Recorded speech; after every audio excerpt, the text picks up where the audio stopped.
Okay, so what you want to avoid is you want to avoid seeing lines, and you just want to try to see shadows. So if I were to do just this little section, right, I might use a stroke here to give myself that highlight, okay, but generally speaking, there's a shape. So I'll come in here and I'll go, give me a circle, okay, and we'll make that black, get rid of our stroke, and I'm going to go copy paste in front, I'll shrink that down to about there, make that white, copy paste in front, and I'm going to come in like this, and make that black. But instead of being perfect, you'll notice that it's heavier on one side than it is on the other, and so I can just come out like this, and I can say, I'm just going to kind of make that kind of like a sliver, like that. Maybe even widen it just a little bit, you know, something like that. And now I've got this suggestion of that rim. Okay, and then I can come in and I can go copy paste in front, bring it all the way to the top, bring this in. Okay, and so I can kind of do the next row, or I can just take these two. If this is a pattern that continues, I can copy paste in front. I can come in, you know, maybe I can make this smaller. Something like that or something.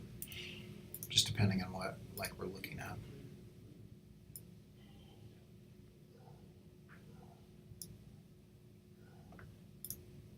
You know, that type of thing will make this a little bit wider. Okay, there we go. It's like jumping. Right, and so you can continue to kind of do that. And so now let's cut something out of this. And so I'm going to take this, and I'm just going to throw some guidelines down so we know kind of where the center of that is.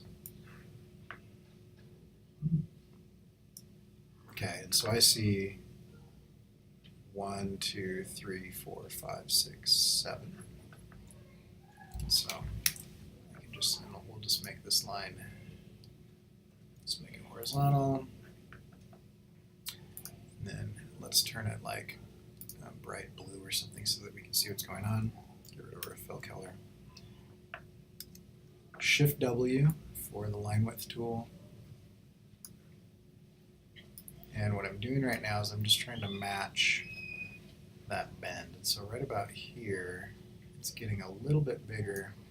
There's kind of a fairly significant bulge outward. Actually, I'm just gonna delete this one and do it out here. Yeah, so we'll get that kind of bulge outward. This is now too much. I'm just gonna almost goes to a point. It's a little bigger out here. Okay, so once you get kind of this the way that you want it, you can shrink this down a little bit.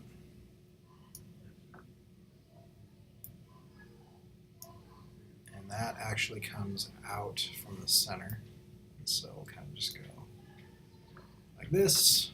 I still want it to be fairly thick though. So I might have to come back in and adjust these a little bit more.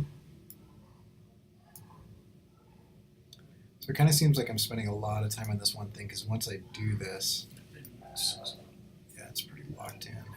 So once I do that, then I'm going to go click away, click it, R for rotate, Alt click on our crosshairs, and then we want to go 7 times. We'll go 360 degrees divided by 7. Preview that to make sure that makes sense. We'll copy it.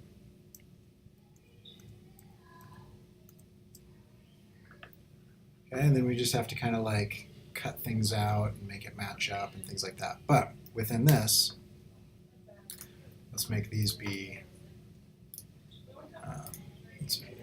like a gray. So we'll kind of go here like this. So we'll grab all of them, object path, outline stroke, and then we'll combine them all into one. Okay, and then I'm gonna like cut stuff out of the middle. So I'm just gonna do like a circle here. And we'll just make this a different color so we can see what's going on. I'll take the purple one and the blue one, Shift M for shape builder, and we'll just subtract out the center. Okay, and then we can take this, we'll kind of mix it into some gray, kind of a mid-tone value gray. And then we can start adding things in. So I'm going to say there's like this curved highlight. There's probably a number of ways to get this. Comes in, and then it goes back. Okay, and I'm just going to move that last little anchor point down and over. Then I'm going to make that have a white stroke and no fill. And then you can come in and you can say, I want it to bulge here, maybe just on the one side, taper off. Okay, so now we've got that little deal. Now it does get darker on the inside there, but I don't actually see a line, just darker. Right. So the stroke would give you a line, but what I can actually do is I can actually just say, you know what? I'm just going to come in here, and I'm just going to carve off a portion of this. So I'll just come in here like this, and kind of match that like that. Come around, and we can make this not quite black but darker. I'm on the stroke still, so get off the stroke. Okay, so kind of a darker version like that, and we'll just stick it behind our little highlight and kind of align different things as you need to. And then from here, you can come in and you can say, okay, so I can delete this, or I can use it as a mask, or whatever. For simplicity's sake, you could just delete it. Why isn't it deleting? So I'll grab this one and this one. There we go. And so now that's starting to kind of take shape, but we still haven't used any lines. Like we have strokes, but we've used the line width to kind of turn them into shapes and things like that. And so I could still come in and I could say, now this one comes in and it swoops over all the way across that little highlight right there, you know, and then, you know, this wraps around this side. And so you can kind of just use that reference to kind of just, you know, do whatever. It just depends on how you want to show the form. Well, yeah, you know, this one to show that there's, I mean, it's not flat. It occurs to have the shadow here. Yeah. So if we just take this, let's cut this out here. So let's grab this whole thing. Cut out the middle. Stretch our white bounding box artboard deal.